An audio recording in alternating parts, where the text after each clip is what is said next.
Change is in the air over Washington. Good evening, I'm John Dickerson. Helicopters are now banned indefinitely in the area around Reagan National Airport. I'm Maurice Dubois. That is where that U.S. Army Black Hawk helicopter collided Wednesday evening with an American Airlines regional jet inbound from Wichita as it was attempting to land. It appears at this point the helicopter flew into the plane's flight path. The 64 people aboard the plane and the 3 soldiers on the Black Hawk were killed. More than 20 have yet to be recovered. The Washington, D.C. fire chief says that will have to wait until the plane's fuselage is pulled out of the Potomac. Recovery teams worked under rainy skies today along the banks of the frigid river.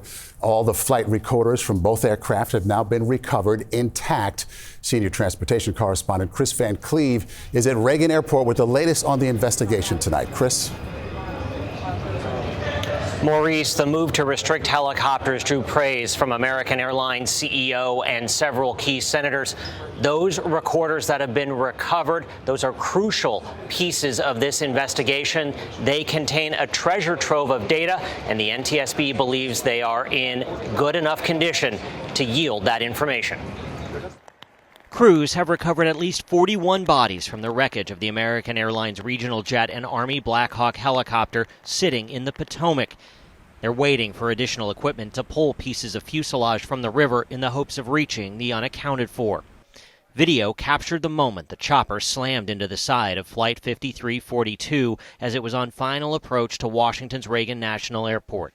It appears the helicopter was flying nearly 200 feet higher than it should have been at the time of the crash. As a pilot, you never stop flying. He didn't give up all the way to the ground or all the way to the water. Really. He would have been moving those controls and trying to figure out what's going on. Tim Lilly's son Sam was the first officer on Flight 5342. The 28-year-old was engaged to be married. That very day, his family was picking out wedding venues. His father, Tim, is also a former Black Hawk pilot who says he's flown that very route many times. It didn't look to me like the helicopter either understood where the CRJ was, or they made a mistake. How are you remembering your son today? Sam, I consider Sam a spirit that was living in an earthly body, and now he's back in his spirit body. And as a follower of Jesus, I will someday I'll be able to fly with Sam again. As the Lilly family and those of 66 others lost in the crash wait for answers, NTSB investigators have begun the grim and painstaking process of combing through the wreckage and soon sifting through data from the black boxes recovered from the icy Potomac. I can report to you now, we have recovered the Sikorsky black box. It is safely at the NTSB headquarters.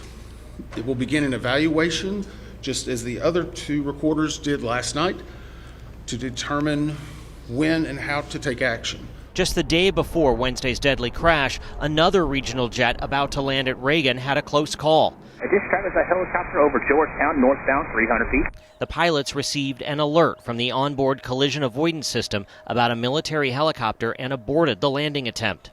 CBS News has identified at least 4 other close calls between helicopters and planes around the airport, including a 2018 incident where a pilot took last-second evasive maneuvers to avoid an FAA plane landing on the same runway the jet from Wichita was cleared to land on this week. In this previously unreported case, a controller failed to warn the 2 aircraft in advance. We missed the call there at the 2 first to avoid that aircraft. Chris, I'm interested in the workload on the specific night in question. What more have you learned about that? Well, we know that there were 2 air traffic controllers in that tower that were doing the jobs of 2 other people. So 2 people doing 4 people's work. One of the things the NTSB wants to understand is how did that workload factor into what played out? And Chris, you talked with a former acting FAA administrator here. What is his take on all of this? I asked him specifically about the helicopters sharing the airspace with the planes, and he said he thought there was value in having the military being able to operate as they need to around this airspace. He said, but we have to learn from what happened, we have to see where things went wrong, and we have to make changes so an accident like this doesn't happen again. Chris, your interview with Tim Lilly was incredibly emotional. What else stuck with you from that interview? You know, I asked him if there was anything else he wanted to say at the end of the interview, and he stopped, he choked up, and he said he wanted to thank the first responders, the people that put themselves in harm's way, who raced to try to rescue his son and those other passengers, those people that went into that frigid water looking for lives to save, but couldn't find any. Okay, Chris Van Cleve, thank you so much.